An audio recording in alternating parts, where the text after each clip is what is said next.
There's plenty of wisdom to be learned intergenerationally. In fact, one of the things I'm going to talk about is honoring your mother and father and the true incredible biblical wisdom behind that. And what does that actually mean? It's the only commandment in the 10 Commandments that comes with a promise so that you might live long and prosper in the land of which you are in. It's the only of the 10 Commandments that gives you a specific promise. And so where did we go wrong? We taught my generation self-esteem, not self-control. We taught my generation, do whatever you want to do, however you want to do it, and you don't need to put up limitations on your own behavior. There's a great quote at the Harvard Law School. It says, "The law is the wise restraints that keep men free." Think about how contradicting yet true that statement is. You're trying to tell me I could be restrained and then that will make me free? So when you think about it, it's what you prevent yourself from doing that can actually give you true freedom. Instead, the idea of freedom that we've told millennials and Gen Z, spend unlimited time on your phone or your computer, and that will bring you to a place of peace and happiness. So that comes from the top down. From the bottom up, from young people out there, I have some very specific pieces of advice. The first thing is this, is that I am completely understanding of saying that it's difficult to find work, but if I have to hear a continued narrative from still the most blessed generation in American history about how oppressed you are, every generation has different challenges. So here's some specific advice for young people. There is nothing of long-term wisdom or value of 12 hours screen time a day. That's not going to bring you to be a better person. Might momentarily entertain you. There's a great quote, which is, cheerfulness, optimism is a result of wisdom. In Proverbs, it says, wisdom begins at the fear of the Lord. So for students out there, I will challenge you. Go on a hunt. Go try to find something better than Jesus, and you never will. Every truth of the Bible remains true through your whole life. For young people and students, no more excuses. You apply yourself correctly, self-discipline, every day you try to improve. My fiance is here. She's unbelievable. We're getting married in early May, and there's differences between us. That's a good thing. We should be unafraid to admit that. So God made us. And any of you on college campuses have seen this in one way or the other, that there's a thing that says, I have my truth. There is no such thing as your truth. There's the truth, and then there's your opinion. I much prefer objective data and evidence than subjective emotive experiences. In fact, the Bible tells us this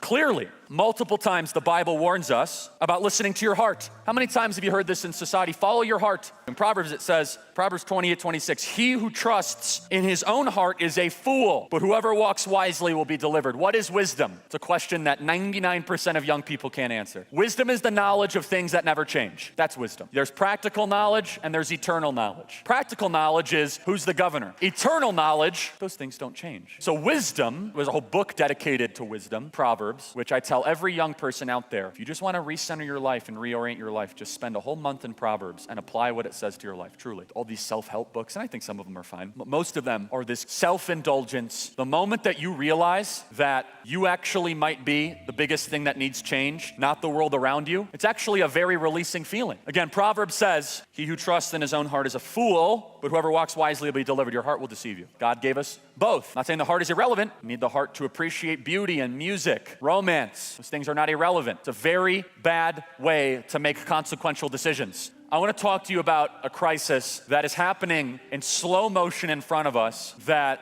is going to impact all of our lives. And that is a crisis of anyone between the ages of 14 and 30. And there's different problems all up and down here. And I'm going to talk about them. I'm talking about solutions. I'm going to talk about what the Bible has to say about it. But first, I'm going to diagnose the problem. So now, in the speech prior, I talked about don't be a victim. The biggest problem in the world is you, that your decisions, your actions are incredibly important. So I'm a big believer in telling young people, college graduates, work harder, play by the rules, and pull yourself up by the bootstraps. I think that's critically important. So why is this happening? Why do we have this crisis with students? We have way too many people going to college in this country. Way too many people. I never went to college. I ended up okay. College is not for everyone. It's for some people, if you want to be a doctor, an engineer, or a lawyer. But we need more plumbers, mechanics, electricians, police officers, firefighters, entrepreneurs, people that work with their hands. Now, baked into a lot of first-generation Americans, the belief is college, entrance to success, right? That is the formula that is sold to you. The data doesn't support it.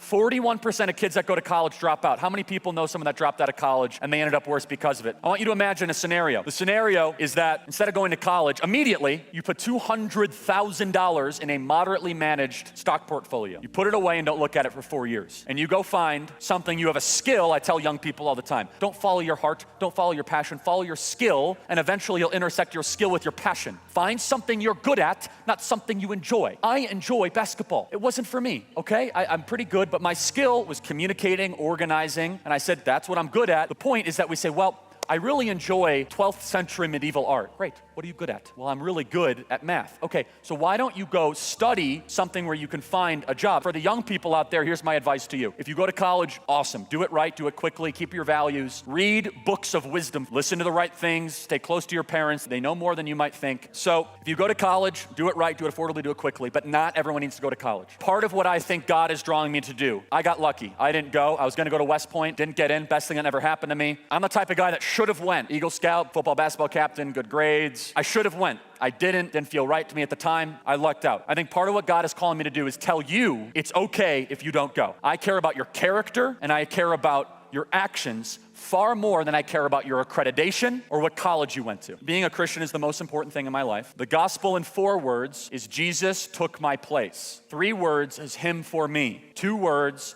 is substitutionary atonement. 1 word is grace. Christianity is God who came to you. What is grace? We know what justice is. You get what you deserve. Now, grace is something different. Grace is that when you die and you face your Creator, and they have a list of everything wrong you've ever done, private and public, omniscient, omnipotent, all of it. And a judgment is about to be given. You're about to get your sentencing. And instead of mercy, instead of justice, all of a sudden someone steps up and says, hold on, I know him, I know her. I'll serve that prison sentence. You can go live free. That is grace, and only Jesus Christ can give you that. Be courageous and stand up for what you believe in, and the church is essential. Fight for it. Thank you guys, appreciate it.